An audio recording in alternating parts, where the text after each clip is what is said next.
Le roi Victor veut trouver un mari parfait pour sa fille, la princesse Jessica. C'est pourquoi il a proposé à Arthur un jeu simple afin qu'il puisse demander Jessica en mariage. Il lui a donné 50 pièces d'or, 50 pièces d'argent et 2 bols vides. Puis le roi lui a dit « Mets ces 100 pièces dans ces 2 bols. Tu peux les diviser comme tu veux, du moment que tu utilises toutes les pièces. Ensuite, je vais te bander les yeux et déplacer les bols. Après cela, tu pourras choisir un bol pour en sortir une pièce. Si la pièce est en or, tu épouseras ma fille. Mais si la pièce est en argent, tu passeras le reste de ta vie en prison. Peux-tu aider Arthur à augmenter ses chances d'épouser Jessica ?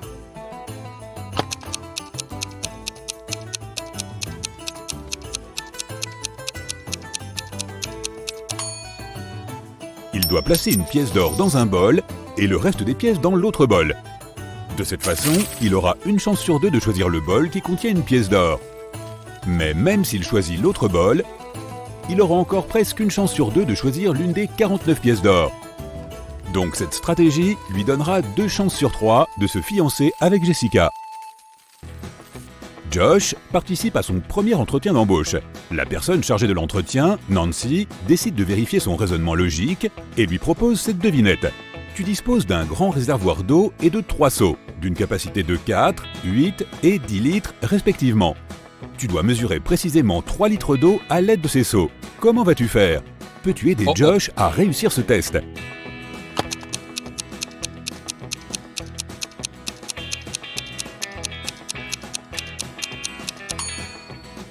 C'est impossible.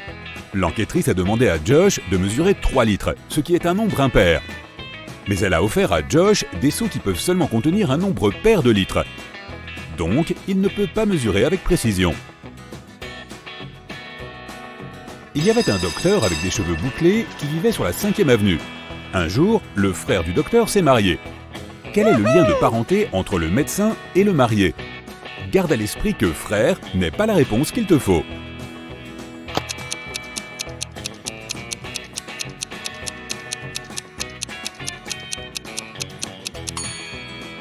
Le docteur aux cheveux bouclés est la sœur de l'homme qui s'est marié. Jim a rencontré cette jolie femme dans son parc préféré. Après avoir eu une agréable conversation avec elle, il lui a demandé « Quel est ton nom ?» Elle lui a répondu que son nom était caché sur la plaque d'immatriculation de sa voiture. Le voici, WV733N. Peux-tu trouver le nom de la femme ?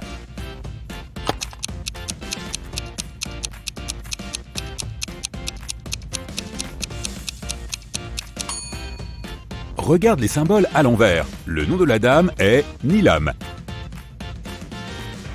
Dans un restaurant, une femme âgée avec une bonne tête s'approche de Mia. La femme lui dit « Tu ressembles exactement à ma fille cadette. Nous nous sommes disputés et ne nous parlons plus depuis de nombreuses années. Pourrais-tu me faire une faveur et dire « Au revoir maman » en souriant quand je pars ?» Mia a eu beaucoup de peine pour cette pauvre femme et a accepté. Alors elle a dit « Au revoir maman » quand la vieille femme est partie. Peu après, Mia a eu le plus grand choc de sa vie. Peux-tu deviner ce qui s'est passé ?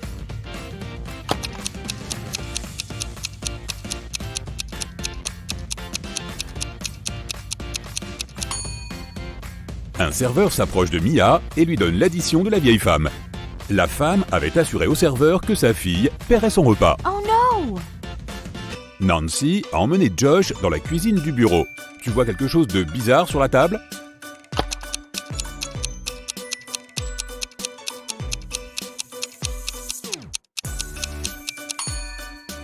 Regarde la bouilloire électrique.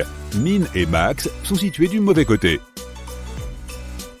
Regarde ce mignon petit lapin qui fait tourner l'engrenage. Peux-tu prédire vers quelle case la flèche va pointer ? Le numéro 1 ou le numéro 2 ?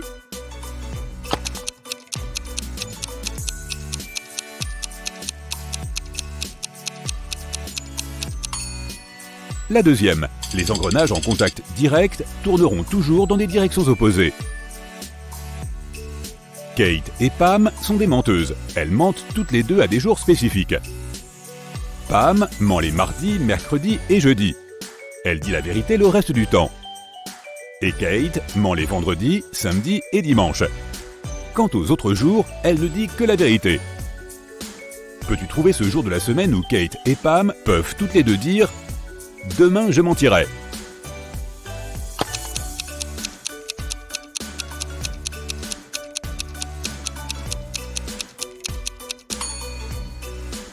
C'est le jeudi.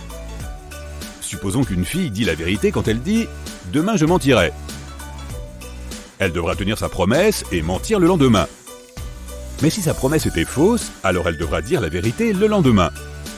Quoi qu'il en soit, dans chaque cas, les filles devront changer leur comportement le jour suivant. Maintenant, il est assez clair que Kate ne peut dire ça que le jeudi ou le dimanche. Et Pam peut le faire le lundi ou le jeudi. Donc le seul jour qui remplit les conditions de l'énigme est le jeudi. Mike est un célèbre chasseur de trésors. Il est coincé dans une grotte avec 4 portes. Malheureusement, chaque porte cache un sérieux danger. La pièce derrière la première porte est remplie de glace. Toute personne qui entre dans cette pièce sera congelée en quelques secondes. Il y a 2 requins affamés qui attendent derrière la deuxième porte. La troisième porte ouvre sur une pièce remplie du gaz le plus toxique du monde. Et la 4e porte mène à une pièce remplie de lentilles grossissantes géantes qui augmentent la chaleur du soleil. Tout ce qui entre dans cette pièce brûle instantanément. Peux-tu aider Mike à s'échapper?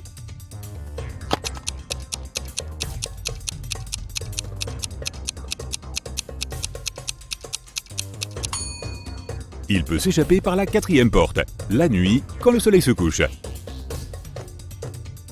Bobby doit déchiffrer un code secret à l'aide des indices suivants. Un des chiffres est correct et est placé au bon endroit. Rien n'est correct. 2 chiffres sont corrects, mais pas à la bonne place. Un des chiffres est correct, mais il n'est pas à la bonne place. Un chiffre est correct, mais n'est pas placé à la bonne place. As-tu trouvé la solution?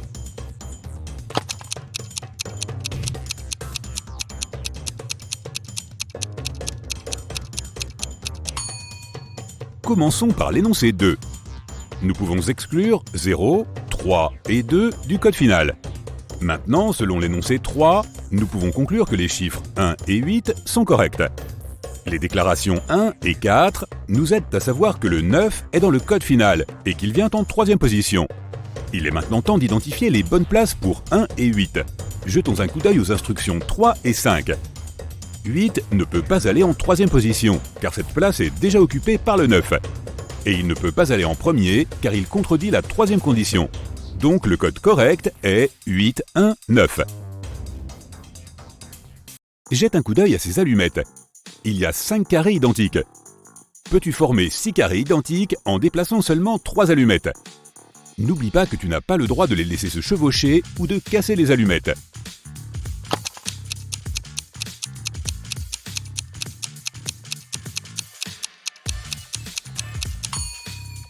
Voici la marche à suivre. Prends ces 3 allumettes du bas et place-les verticalement au centre des carrés de la rangée du milieu. Voilà, maintenant tu as 6 carrés identiques. Plusieurs voleurs ont enfermé Fred dans une pièce. La pièce est presque vide. Il y a un piano avec des notes, un calendrier et un matelas d'eau. La pièce est fermée de l'extérieur. Peux-tu deviner ce que Fred a mangé et bu et comment il s'est échappé de la pièce?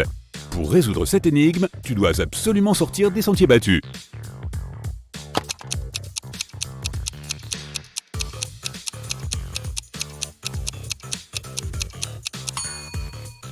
Fred a mangé les dates du calendrier, s'est servi de l'eau du matelas d'eau et a utilisé une touche du piano pour s'échapper. Fiona peut manger 27 chocolats en 1 heure. Alex peut manger 2 chocolats en 10 minutes. Et Kitty peut manger 7 chocolats en 20 minutes. Combien de temps leur faudra-t-il à toutes pour manger une grande boîte de 120 chocolats?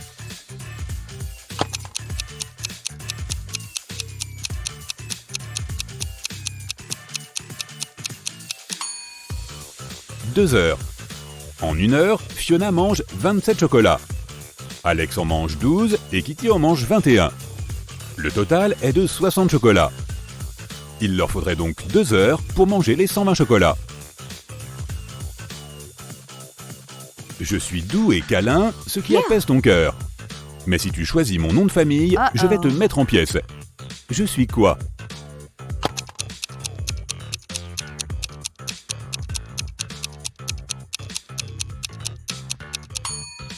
Je suis Teddy l'ourson.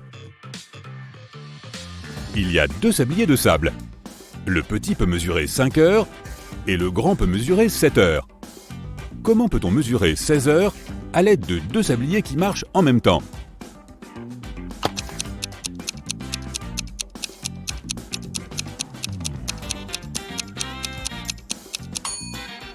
Tout d'abord, lance les 2 sabliers en même temps. 5 heures plus tard, retourne le petit sablier. Ensuite, attends 2 heures et retourne le grand sablier dès qu'il a terminé son premier cycle de 7 heures. Lorsque le petit sablier termine le deuxième cycle, cela signifie que 10 heures se sont écoulées. À ce stade, le grand sablier aura fonctionné pendant 3 heures. Donc maintenant, tu dois retourner les 2 sabliers, le petit et le grand. De cette façon, tu feras tourner le grand sablier pendant 3 heures. Lorsque le grand sablier termine son cycle de 3 heures, cela signifie que 13 heures se sont écoulées. Maintenant, retourne à nouveau le petit et le grand sablier. Lorsque le petit sablier n'aura plus de sable, il marquera encore 3 heures. Tu viendras de mesurer 16 heures et la mission est accomplie. Amy est entrée dans son restaurant favori pour acheter des frites. Elle a vu ces 4 personnes à l'intérieur. Peux-tu dire qui n'est pas pauvre?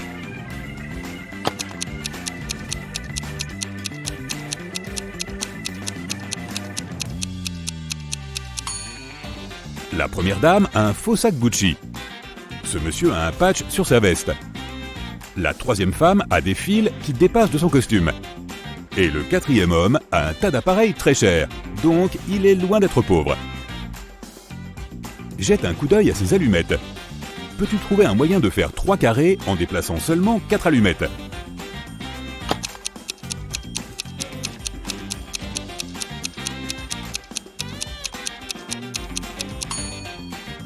Voici la bonne méthode. Le comptable a dit « L'avocat est mon frère ». Mais l'avocat prétend qu'il n'a pas de frère. Qui ment?